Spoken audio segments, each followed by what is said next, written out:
Hi friends, welcome to my channel Nagendra Vepuri. తమ్నైల్లో చూసినట్లు ఎప్పటిదప్పుడే చేసుకోవడం మనకి అనేక విధాలుగా మంచిదవుతుంది. That is one of the important secrets of success. పెద్దలు అంటారు, ఏ వయసులో అయ్యే ముచ్చట ఆ వయసులో అవ్వాలని. అలాగే ఏ వయసులో చేయవలసింది ఆ వయసులోనే చేయాలి. వయసు ఉన్నప్పుడే అనుభవించాలి. ఎప్పుడో రిటైర్ అయ్యి ఎంజాయ్ చేద్దాం అనుకుంటే అప్పటికి ఇష్టమైన తినడానికి ఆరోగ్యం ఉండదు. ఏదైనా చెప్పుకుందామంటే మన మాట వినడానికి మనిషి ఉండడు. చదువుకునేప్పుడు కష్టపడి చదువుకుందాం, మంచి మార్కులు తెచ్చుకుందాం అన్న ధ్యాసలో తోటి స్నేహితులతో సరదాగా గడిపే బాల్యాన్ని కోల్పోతున్నాం.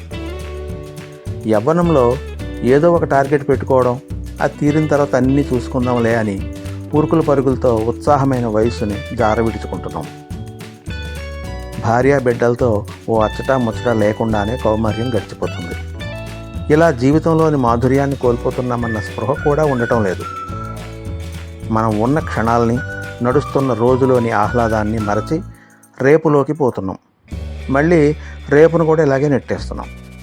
నేడులో జీవించడం లేదు. ఉన్న సుఖాల్ని వదులుకుంటూ పోయి కష్టాలని అందుకుంటున్నాం. వృద్ధాప్యంలో అయ్యో ఆనాడే అనుభవించి ఉంటే ఎంత బాగుండేది అని చింతించవలసిన పరిస్థితుల్ని మనకు తెలియకుండానే తెచ్చుకుంటున్నాం.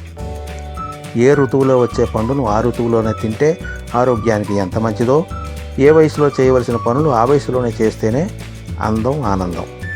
అందుకు విరుద్ధంగా కుర్రతనంలో ముసలి పనులు, ముసలితనంలో కుర్ర చేష్టలు మనకి, మన సమాజానికి కూడా అనర్థంగాను అసహ్యంగాను ఉంటాయి.